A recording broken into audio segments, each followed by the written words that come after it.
Hello everyone and welcome to Long's Toys. I have a World of Nintendo figure for you today. This is the Shadow Link.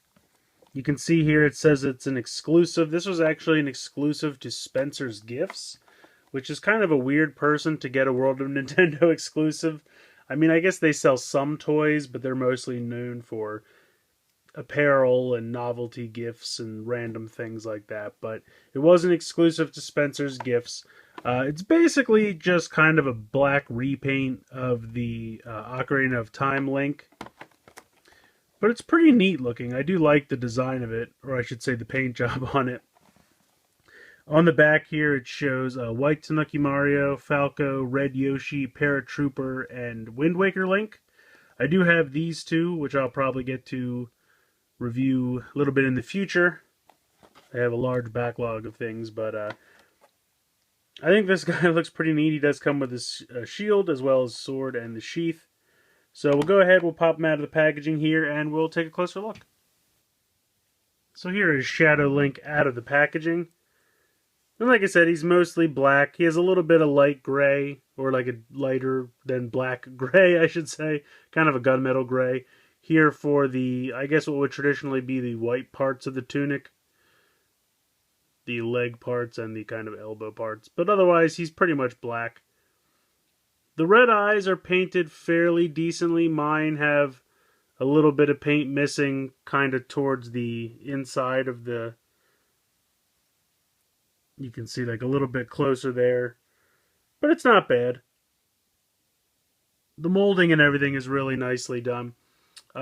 Articulation-wise, the head is on a ball joint. Very limited front to back, but mostly side to side. There's a lot of nice movement there. The shoulder has kind of a out to the side as well as a spin around, like most action figure shoulders. There's also a hinge here in the elbow, but it can also spin, so that's nice. And then you have a elbow, or I should say wrist joint that's kind of like a Marvel Legend where it can kind of go in and out, but also spin around. Not really anything. Oh, no, I'm sorry, there's waist articulation. I missed that the first time. So there's waist articulation. The legs are kind of trapped under the skirt. You can kind of move them a little bit, but it's a little difficult. You have 90 degrees, pretty much. Well, actually, maybe more like 45 degrees at the knee, unfortunately. It's not bad, but it's not 100%. It's not 90 degrees, I should say. But then you do have a swivel where the boot meets the leg. And then you kind of have like some ankles swivel from side to side. It's not a whole lot, but there is a little. But I mean, for a figure this size, it's only a 4-inch figure. I definitely think there's a lot of articulation. Comes with the sheath and the sword. The sword is just a very straight black and silver repaint of the Master Sword, but it looks nice. They did a pretty good job with that. And then you have the sheath, which again is mostly black with a little bit of gunmetal gray. Now you can see there's a giant square peg there. If you turn him around on his back, you can go ahead and pop it on. Now, like the video game, Link is left-handed, so you can only mount this over his left shoulder. And the sword does fit in the sheath, which I appreciate. Looks kind of massive on him, but not a big deal. I'd rather it fit in the sheath and have the sheath a little bit bigger. It does make him a little back-heavy once you do that, but he still can stand. Then you have this shield, which I think they did a really nice job painting. A lot of black, a lot of silver, but also this crest here is a kind of a gunmetal gray. Looks nice. And it does have a handle for him to hold on to, and then a clip onto his arm.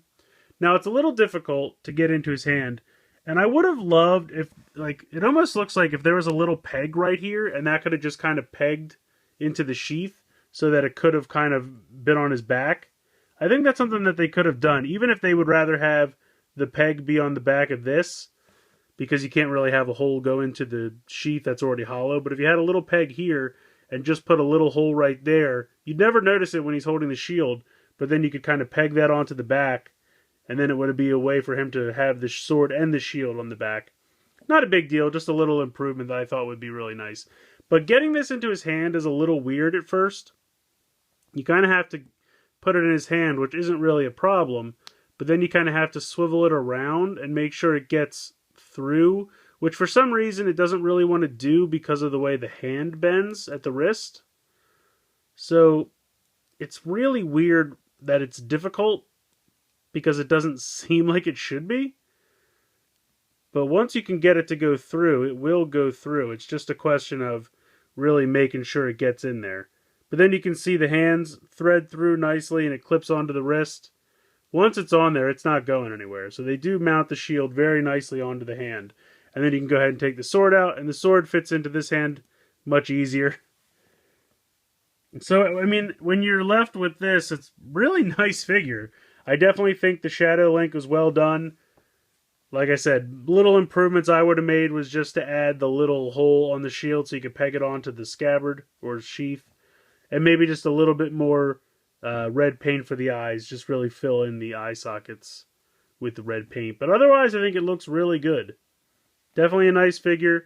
Definitely a lot of articulation for this size. And the fact that the sword fits in the sheath is a big plus for me because some of the really early Legend of Zelda figures, I think the first Link figure I ever had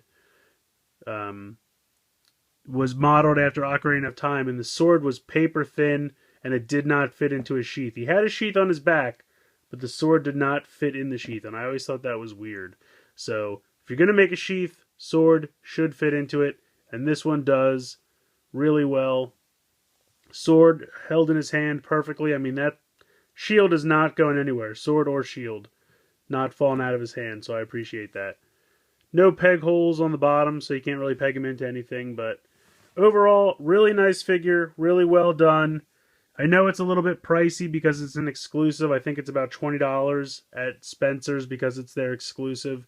So that's a little pricey in my opinion. I actually had a 20% off coupon, so I got it for around $16. A little bit more manageable at that price, but I don't know how easy these things or hard these things are to find at this point because it was a good couple months ago that he came out.